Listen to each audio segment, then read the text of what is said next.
여러분들이 혹시 살아가시면서 이건 하나님보다 내가 먼저 앞섰다 뭐 이런 생각을 해보신 적 있으십니까?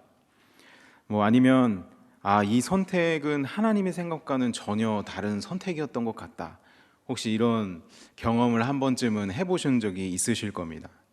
물론 그러한 과정들 모두 다 이 하나님의 섭리 안에서 행하게 되겠지만, 이 어떤 순간에서 반대로 선택했다면 아마 내가 조금 더 이 길로 빨리 돌아오지 않았을까, 뭐 이런 순간들이 아마도 삶 속에서 한 번쯤은 있으셨을 겁니다. 저도 긴 인생은 아니고 짧은 인생이지만 기억에 남는 그런 순간이 있습니다. 이 하나님의 사랑을 깊이 깨닫고 이 하나님만 높이는, 이 하나님만 찬양하겠다는 사람으로 살겠다는 이 소명을 가지고 당차게 살았던 적이 있습니다. 그때 왠지 모르게 하나님의 뜻엔 별로 그렇게 관심은 없었습니다. 그래서 그저 찬양을 잘하는 사람, 이 노래를 잘하는 사람으로 살아야겠다라는 그런 마음이 제 안에 훨씬 더 크게 되었습니다. 그래서 뭔가 살아가면서 이 하나님의 뜻은 구하지 않고, 이 기도도 하지 않고, 이 저의 욕망에 사로잡혀서 이 음악 학원을 다니면서 이 열심히 음악에 매진하면서 이 하나님을 잊어버리고 5년이라는 시간을 보냈던 저의 삶에서 기억이 굉장히 많이 남습니다. 이 분명 인생의 목적은 분명히 하나님이었는데 그것을 잊어버리고 제 마음대로 살아가는 인생, 그런 인생이었던 것 같습니다. 이 짧은 인생을 돌아보며 하나님께서 저를 깨닫게 만드시더라고요. 너무 앞서가서 이 하나님과 이 동행하지 않고 하나님을 잊어버렸던 제 모습이었습니다. 이런 저처럼 하나님과 전혀 상관없이 살아가는 사람이 오늘 말씀에 등장하게 됩니다. 이 바로 사울입니다. 이 말씀을 준비하면서 굉장히 마음에 뜨끔했습니다. 이 시간을 통해서 짧게 회개하면서 나아갑니다. 이 사울의 왕권을 보면서 이 우리의 삶을 돌아보고 은혜가 넘치는 이 시간이 되기를 소망합니다.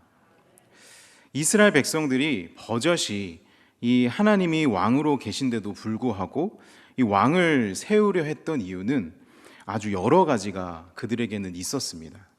이 보이지 않는 하나님을 왕으로 모시기보다는 이 눈에 보이는, 정말 눈앞에 바로 보이는 이 왕을 세우고 싶어 했고, 또 주위에 이 강대국들을 보면서 굉장히 우리나라와 다르다라는 그런 이질감을 느꼈고, 그 중에 가장 핵심적인 이유가 있다라고 하면 이 블레셋의 위협에서 효과적으로 맞서기 위해서 왕이 그들에게는 굉장히 필요했었습니다. 이런 정치적인 상황을 고려할 때 이 사울이 왕이 되자마자 이 블레셋과 전쟁을 벌인 것은 어쩌면 너무나도 당연한 일인 겁니다. 그들이 대립하고 있었기 때문이죠. 이 사무엘상 13장 초반부에 보면 이 전쟁의 발발 시점들이 아주 자세하고 상세하게 나오고 있습니다. 이 13장에 자세히 보면 이 사울의 아들 이 요나단의 선제 공격으로 이 전쟁을 시작할 때까지만 해도 그들에게, 이스라엘 백성들에게는 굉장히 분위기가 좋았습니다. 그런데 역시 이 강대국 블레셋은 이스라엘을 단번에 이 압도할 수 있는, 그들에게는 엄청난 국력이 있었습니다. 사실 이번 전쟁 역시 정말 사람의 눈으로 본다라고 하면 승산이 없는 게임이나 마찬가지였습니다. 그러나 이스라엘 백성을 지키시는 하나님은 이 하나님을 이 여전히 믿음의 눈으로 바라보고 있는 이 요나단이라는 이 청년을 통해서 이루어 가십니다. 요나단을 사용하십니다. 아버지 사울이 이 망연자실에서 정말 상황을 지켜보고 있을 때 이 요나단은 이 무기 든 소년 부하 한 명을 데리고 이 혈연 단신으로 이 적진 한복판으로 잠복해서 그들의 적진을 흔들어 놓는 계략을 펼치게 됩니다. 그 요나단에게는 이 마음속에는 분명히 두려움이 있었겠지만 이 거룩한 분노와 이 하나님께서는 이 모든 것을 하실 수 있는 분이라는 그 믿음이 전제되어 있었습니다. 그래서 사람의 눈으로 보면 정말 한없이 승산이 없는 그 싸움에 달려들게 되었던 거죠. 오늘 말씀은 아니지만 이 사무엘상 14장 6절을 우리가 같이 한번 보겠습니다. 사무엘상 14장 6절 이렇게 얘기합니다. 요나단이 자기의 무기를 든 소년에게 이르되 우리가 이 할례 받지 않은 자들에게로 건너가자. 여호와께서 우리를 위하여 일하실까 하노라. 여호와의 구원은 사람이 많고 적음에 달리지 아니하였음이라. 이렇게 이 요나단이 고백하면서 적진으로 들어가게 됩니다. 요나단은 하나님을 의지하면서 정말 그 마음 하나만으로 적진으로 돌격했습니다. 그리고 블레셋 군사를 약 20명 정도를 해치웠습니다. 만약 제가 블레셋 군대의 대장이었다라고 하면 그냥 콧방귀만 흥 끼고 그냥 아무것도 아닌 것처럼 그냥 흘러보냈을 겁니다. 왜냐하면 적군이 고작 2명이 쳐들어왔기 때문입니다. 아무리 잠복했다 하더라도 별로 의미 없는 짓인 거죠. 장난하나 이러고 그냥 생각했을지도 모릅니다. 물론 20명이라는 그 군인을 죽였지만 이 군대를 다시는 흔들리지 않도록 재정비하면 그만입니다. 그리고 나서 정말 법무서운 줄 모르고 날뛰는 이 이스라엘에게 군대를 보낼 것입니다. 그만큼 블레셋의 군력은 엄청났기 때문입니다. 이스라엘과는 비교가 되지 않는 군사력이었기 때문이에요. 이 사무엘상 13장 5절에 이렇게 얘기합니다. 블레셋 사람들이 이스라엘과 싸우려고 모였는데 병거가 3만이요 마병이 6천 명이요 백성은 해변의 모래같이 많더라. 그들이 올라와 베다웬 동쪽 믹마스에 진침해. 엄청나게 많은 인원들이 있었던 것이죠. 이 많은 인원에서 사실 20명이 죽어도 티도 나지 않습니다.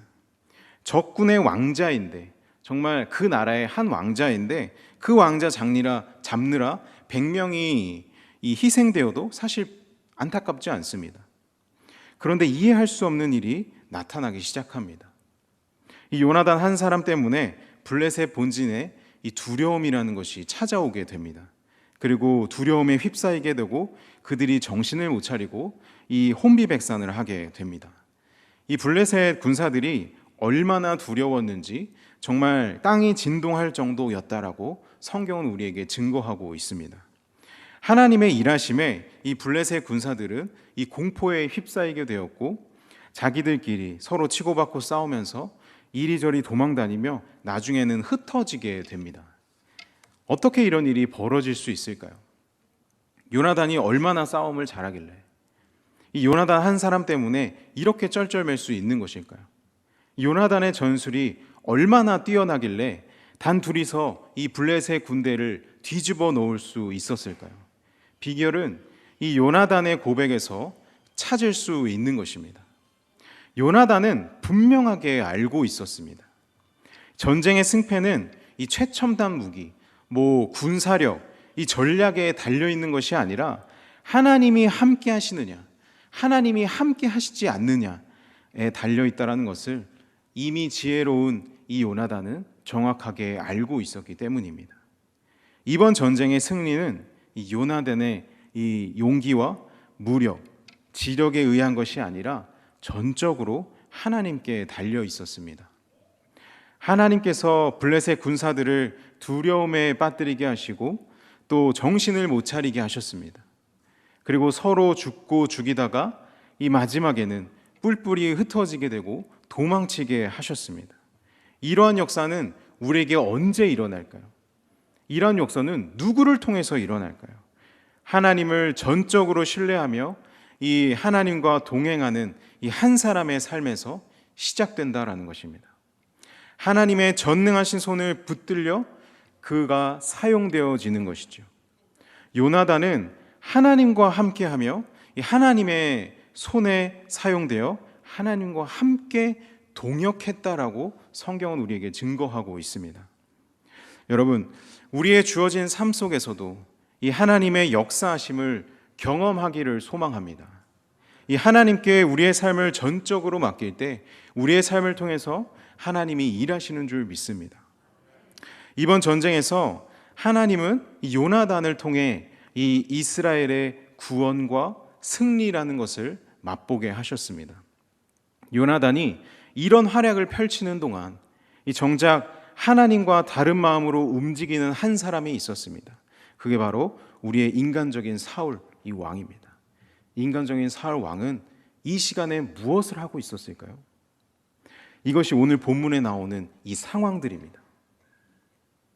하나님과 동행하지 않고 하나님과 다른 마음으로 움직이고 있는 사람입니다. 사울은 정말 여러 가지로, 이런 말하기는 좀 그렇지만 쓸데없는 짓만 골라서 어쩜 이렇게 이런 일만 열심히 하고 있는지 모르겠습니다.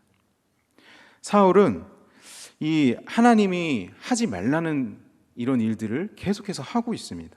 하나님이 하지 말라는 일, 하나님을 무시하는 일, 아주 혼자서 도맡아서 하고 있습니다. 이 요나단의 습격으로 인해서 이 블레셋의 이 대혼란이 일어났을 때 사울은 이 남은 군사를 전부 이끌고 사실은 이 블레셋 진영으로 돌격해서 이 전쟁의 승리를, 선봉을 잡아서 승리로 이끌어야 함이 마땅한 것입니다. 그 상황에선 망설일 필요가 전혀 없는 것이죠. 왜냐하면 그들이 우왕좌왕하고 있기 때문입니다. 하나님께서 전쟁의 승리를 이미 이스라엘에게 넘겨주시고 있는 상황이기 때문입니다. 그런데 사울에게 왜 이런 마음이 갑자기 생겼는지 모르겠지만 하나님의 뜻을 물어보고자 하면서 이 제사장 아히야를 불러서 제사를 급하게 준비시킵니다. 여기까지는 좋은 것 같습니다. 신중하게 전쟁에 임하려는 마음일 수도 있으니까. 그런데 제사장이 제사를 준비하고 있는 과정 가운데 갑자기 다시 중지시킵니다. 그러면서 이유는 블레셋에서 일어나는 이 소동들이 점점 더 커져서 더는 기다릴 수 없다라고 갑자기 마음이 바뀌었기 때문입니다. 우리 사무엘상 14장 19절을 같이 한번 보겠습니다. 사무엘상 14장 19절에 이렇게 얘기합니다. 사울이 제사장에게 말할 때에 블레셋 사람들의 진영의 소동이 점점 더한지라 사울이 제사장에게 이르되 내 손을 거두라 하고 갑자기 중지시킨 겁니다. 전쟁이 시작되기 전에는 제사를 드릴 자격도 없으면서 제사를 진행시키더니 이제는 제사를 드리지도 않았는데 이 제사를 드리지도 않아도 될 때에 이 중요한 순간에 제사를 드리고 또 마음이 바뀌어서 제사를 제쳐두고 이 전투하러 가는 상황이 펼쳐지고 있는 겁니다. 이 사울은 이 상황 속에서 하나님을 무엇으로 생각하고 있을까요?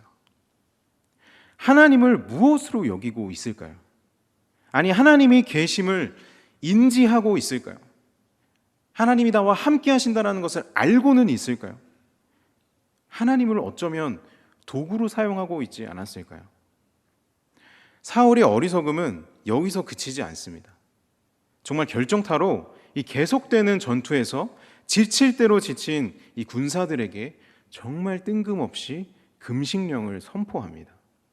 오늘 말씀 24절도 같이 한번 보겠습니다. 24절에 이 나라의 이스라엘 백성들이 피곤하였으니 이는 사울이 백성에게 맹세시켜 경계하여 이르기를 저녁 곧 내가 내 원수에게 보복하는 때까지 아무 음식물이든지 먹는 사람은 저주를 받을지어다 하였습니다. 그러므로 모든 백성이 음식물을 맛보지 못하고 이렇게 얘기합니다. 여러분, 전쟁이 일어날 때 이 군대에서 결식, 즉 끼니를 거르는 것은 군법에 위반하는 행위입니다. 또한 지금의 군대 안에서도 동일합니다. 이 군인은 의무적으로 식사를 해야 됩니다. 그래서 막 식사를 안 하고 이렇게 가만히 있으면 정확하게는 먹지 않으면 군기교육대를 가는 게 맞습니다. 이런 것처럼 이유는 단 한 가지입니다. 밥을 먹지 않으면 전투력에 손실이 생기기 때문입니다. 싸움에서 이기려면 먹고 힘을 내야 하는 것이 당연한 것입니다. 올바른 생각이라는 것입니다. 그런데 사울은 승리할 때까지 아무것도 먹지 말라라고 하는 이 명령을 그들에게, 전쟁하고 있는 그들에게 선포합니다. 사울은 그 가운데서 정말 이번 전쟁에서 반드시 승리하고 싶은 이 욕망이 이 사울을 사로잡게 됩니다.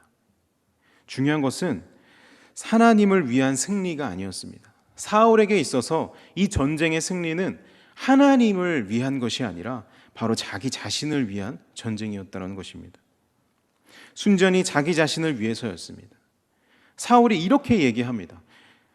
내가 내 원수에게 보복할 때까지 아무것도 먹지 말라. 이 말에서 그의 속마음이 정말 제대로 드러나고 있는 것을 알 수가 있습니다. 사울은 정확하게는 하나님께 사로잡혀서 있지 않았고 이 다른 것에 사로잡혔고 이 도끼를 품고 비현실적인 충성을 그들에게 강요했던 것입니다. 사울은 백성들에게 저녁 때까지 이 음식물을 먹으면 저주를 받을 것이라고 맹세하게 했습니다. 그가 명령한 금식은 하나님 앞에서의 백성을 정말 바른 길로 인도하게 하고 하나님을 의지하기 위한 그런 금식령이 아니라 자신의 능력과 욕심을 과시하기 위한 수단으로 백성들에게 고통을 지금 강요하고 있는 것이라는 것이죠. 이런 안타까운 선택으로 인해서 백성들은 범죄하게 됩니다.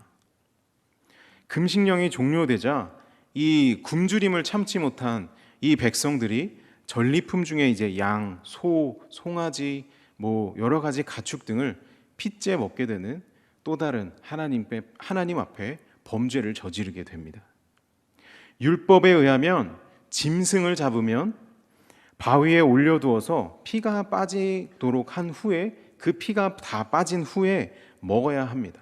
그런데 배가 너무 고프니까 이성을 잃고 이 피가 빠지기도 기다리기도 전에 이 고기를 먹게 됩니다. 이 사실을 알게 된 이 사울은 뒤늦게 수습에 들어가게 되죠. 큰 바위를 세워놓고 그 위에서 짐승을 잡도록 하고 이 사울은 그 바위를 제단 삼아서 하나님 앞에 회개의 제사를 드리게 됩니다. 그러나 그런 마음이 변하지 않는 제사는 하나님께서 기뻐 받으시지 않습니다. 제사의 규례에 대해서 정확하게 나옵니다. 이 신명기 12장 13절과 14절을 같이 한번 이 앞에 말씀이 나오니까 같이 한번 보겠습니다. 같이 한번 읽겠습니다. 시작. 너는 삼가서 내게 보이는 아무 곳에서나 번제를 드리지 말고 오직 너희의 한 지파 중에 여호와께서 택하실 그곳에서 번제를 드리고 또 내가 내게 명령하는 모든 것을 거기서 행할지니라. 법이 있었던 것입니다. 사울이 제사를 드렸다고만 되어 있지 하나님께서는 그 제사를 받으셨는지에 대해서는 성경은 우리에게 언급하고 있지 않습니다. 오히려 침묵의 상황이 더 흐르고 있는 것이죠. 사울은 여전히 자기 자신에 대한 이 위상이 훨씬 더 중요했던 겁니다. 백성들이 고기를 핏째로 먹은 그 근본적인 원인이 이 자신이 내린 금지령에 있다라는 이 사실을 이 사울만 전혀 인지하지 못하고 있는 상황인 것이죠. 오히려 반대로 누가 금식령을 어겼는지 범인을 또 찾게 됩니다. 만약 범인이 밝혀지면 하나님께 맹세하건대 그 누구라도 내 아들이라 할지라도 죽이겠다라고 큰 소리를 쳤었는데 그 일이 실제로 일어납니다. 안타깝게도 요나단이 그 일을 행하게 되죠. 하나님께 맹세했기에 그 약속은 분명하게 하나님 앞에서 지켜야 함이 마땅합니다. 그러나 백성들이 말려서 그것을 방패 삼아서 어쩔 수 없이 사울은 또 그 맹세를 지키지 않습니다. 여러분, 사울은 지금 하나님을 어떻게 생각하고 있을까요? 하나님을 이 진정한 이스라엘의 백성의 왕으로 생각하고 있을까요? 아니면 눈에 보이지 않기에 정말 자기 멋대로 행하고 있는 것은 아닐까요? 어떻게 이렇게 하나님 앞에서 정말 수많은 죄들을 지으면서 하나님의 백성들을 통치하고 있을까요? 너무 먹먹합니다. 이 전쟁은 블레셋이 자기 영토로 돌아가면서 그냥 흐지부지 끝이 납니다. 뒤에 읽어보시면 아시겠지만 오늘의 말씀에 그 뒷이야기가 계속 나오죠. 이 전쟁 이야기는 이렇게 끝이 나고 이 사울의 업적에 대해서 계속해서 이야기합니다. 사울이 이스라엘의 왕이 된 후에 이 주변 나라들을 정복하고 승리합니다. 그러나 중요한 것은 이스라엘의 숙적 블레셋을 정복하지 못합니다. 블레셋을 이기기 위해서 이 용병도 고용하고 전쟁에 나갈 수 있는 이 사람들과 함께 전쟁을 치르지만 정작 사울의 생애 동안 블레셋과의 전쟁은 계속해서 끊이지 않고 계속해서 진행이 됩니다. 이것은 이스라엘 백성들이 왕을 요구했던 가장 큰 이유, 이 블레셋을 이기겠다라는, 블레셋을 정복하겠다라는 것, 그것은 정확하게 하나님 앞에서 실패했다라는 것을 정확하게 우리에게 보여주고 있는 내용입니다. 즉, 첫 번째 왕인, 너희들이 원해서 세운 이 첫 번째 왕은, 사울의 왕권은 하나님 앞에서 성공하지 못한 그런 불쌍한 왕권입니다. 실패했다라는 것을 명백하게 보여주고 있는 것이죠. 여러분, 보통 성경을 보면서 왕이 죽는 동시에 왕의 업적에 대해서 이야기합니다. 거의 다 대부분 그렇죠. 거의 대부분이 이렇게 성경이 증거합니다. 그러나 왜 사울은 이 시점에서 고작 왕권을 잡은 지 얼마 되지 않았는데, 이제 시작인데 왜 여기서 업적이 나오는 것일까요? 사울은 아직 죽지 않았습니다. 사울은 끝이 나지 않았습니다. 사울은 왕의 자리에서 물러나지도 않았습니다. 사울의 통치는 이제 시작되는 시점입니다. 앞으로 20년간 이스라엘을 다스리지 않습니까? 사울의 죽음은 사무엘상 31절이나 되어야 그 죽음이 등장합니다. 그런데 왜 여기서 마치 사울이 왕권이 끝난 것처럼, 사울이 죽은 것처럼 지금 업적을 되돌아보고 있는 걸까요? 하나님께서는 이미 사울을 버리셨고 왕권을 박탈하셨기 때문입니다. 사울이 왕의 옷을 입고 왕의 자리에서 이 왕으로 군림하고 있었는지는 모르겠지만, 사울은 하나님을 잊어버렸고 이 하나님의 뜻에 불순종한 대가로 하나님 앞에 버림을 받게 됩니다. 제멋대로인 이 사울은 정작 자기가 원하는 것은 하나도 다 못 이룬 채 실패한 왕으로 끝이 납니다. 그 이야기는, 뒷이야기는 안 봐도 우리가 너무나 잘 아는 내용들 아닙니까?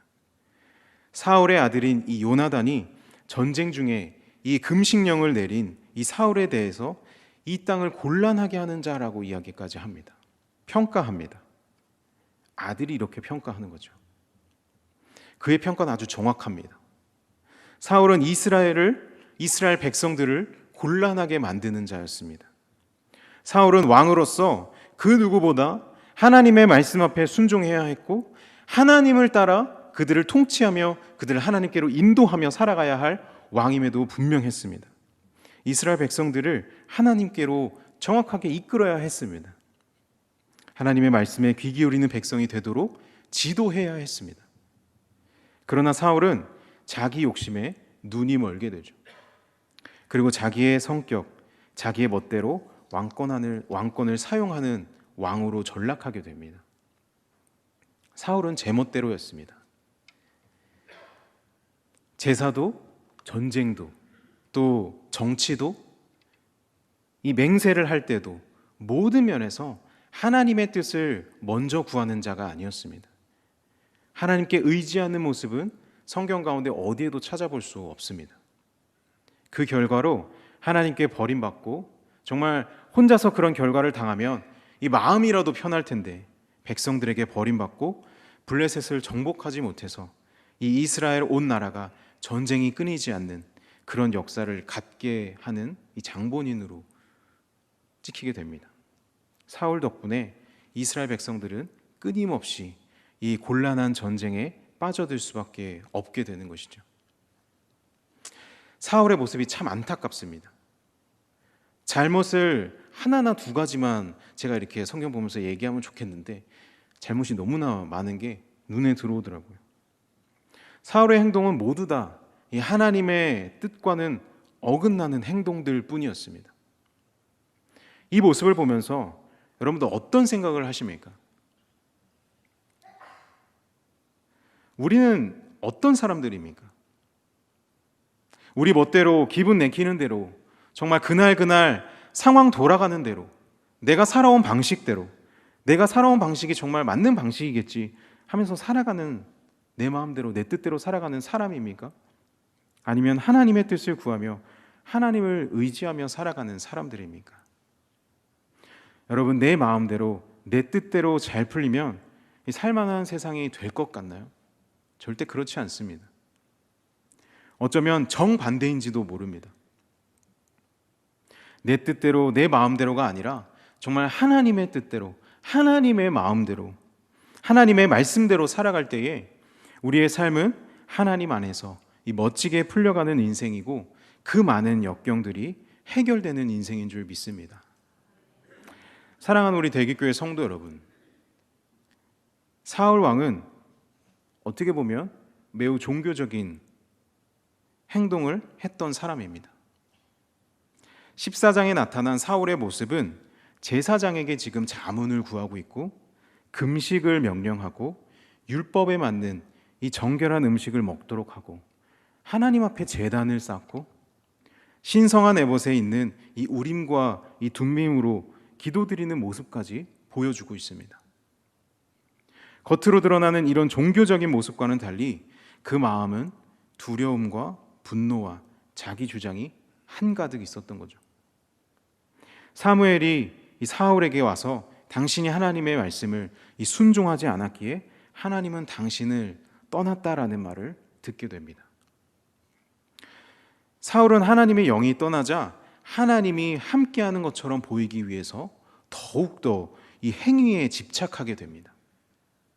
이 모든 것은 조작이며 하나님 앞에서 쇼하는 것과 같은 겁니다. 그런데 더 놀라운 것은 군사적으로 사울은 용감하고 사방의 적으로부터 나라를 지키고 승리한 왕으로 표현되어지고 있죠. 하지만 우리는 이 사실이 전혀 다르다는 것을 알고 있습니다. 사울 왕 때의 이 승리는 사울이 잘났기 때문에, 사울이 잘했기 때문에 얻은 승리가 아닙니다. 요나단과 같은 이 다른 요소들이 있었기 때문에 그들이 승리했던 것이죠. 또한 사울 왕의 왕권을 시작하면서 하나님이 진짜 왕이라는 것을 드러내기 위한 하나님 혼자서 하나님만의 승리였던 것입니다. 주님께서는 우리 각각 한 사람을 이 왕 같은 제사장으로 불러주셨습니다. 그런 우리는 가정이나 학교나 이 직장이나 교회나 우리가 주어진 이 상황 속에서 하나님을 드러내며 살아가야 함이 마땅합니다. 또한 하나님과 동행이라는 것이 전제되어야 합니다. 그런데 여러분, 우리는 하나님을 삶 속에서 잘 드러내며 살아가고 계십니까? 하나님과 함께 하면서 정말 한 걸음 한 걸음 이 발 맞추어 가면서 걸어가는 말 그대로 진짜 동행을 하고 계십니까? 우리는 사울처럼 한순간에 하나님을 잠시 고이 접어서 저 안쪽에 집어넣고 우리의 뜻대로 살아가고 있는 모습이 우리의 삶 가운데는 있지는 않으십니까? 에이, 내가 사울과는 좀 다르지. 내가 열심히 예배도 드리고 또 교회에서 봉사도 하고 빠짐없이 내가 잘 지내고 있지. 나한테는 아무 문제 없지. 라고 생각한다면 우리는 주님이라는 그 거울 앞에 우리는 되돌아봐야 합니다. 무려 지난주의 말씀에 사울에게 이 하나님의 영이 크게 임하여서 새 사람이 되었다라는 것을 우리가 묵상하지 않았습니까? 그런데 얼마 지나지 않아서 하나님께서 침묵하시게 되고 끝내는 떠나는 것을 오늘 묵상하게 됩니다. 여러분, 우리에게 가장 중요한 것은 하나님보다 앞서지 않는 것입니다. 하나님보다 한 걸음만 빨리 가더라도 하나님과 동행하는 것이 아닙니다. 우리의 목적은 그럴지 모르지만 우리는 하나님과 동행하는 삶이 아닙니다. 발 맞추어 가는 것이 하나님과 함께 동행하는 삶인 줄 믿습니다. 모든 날 모든 순간 속에서 하나님께서 내가 너와 함께 한다라는 그 음성을 들으며 그 사랑에 감격하며 살아가는 우리 모든 성도님들 되기를 소망합니다. 날마다 정말 숨쉬는 순간마다 이 하나님과 함께함의 복을 누리며 살아가는 저 여러분들이 되기를 원합니다. 이번 남은 한 주간 이 정말 우리 안에 계신 그 주님 앞에 좀 집중하며 살아가기를 소망합니다. 또한 예수 그리스도의 그 십자가 앞에 우리의 악한 마음을 정말 다 드리면서 이 주님과 말 그대로 한 걸음 한 걸음 동행하며 살아가는 우리 대길의 모든 권속들 되기를 주님의 이름으로 축복합니다. 기도하겠습니다. 사랑의 주님, 오늘 우리가 함께 모여서 예배케 하시니 감사합니다. 우리의 말씀처럼, 오늘의 말씀처럼 우리가 하나님의 자녀임에도 불구하고 하나님의 백성임에도 불구하고 하나님의 말씀에 순종하여 살지 못했던 우리를 용서하여 주시옵소서. 사울처럼 하나님의 뜻을 저버리고 주님을 잊어버리고 살아가는 삶이 되지 않도록 날마다 우리에게 넘치는 사랑으로 임하여 주시옵소서. 그래서 사울과 같은 상황 속에 있지만 그 속에서도 하나님의 뜻을 먼저 구하고 하나님께 믿음을 드리며 함께했던 이오나단처럼 하나님과 발맞춰 살아가는 진짜 동행의 기쁨을 맛보며 살아가게 하여 주시옵소서. 남은 한 주간도 주님께 맡겨드리오며 사랑이 많으신 예수님 이름으로 기도합니다. 아멘.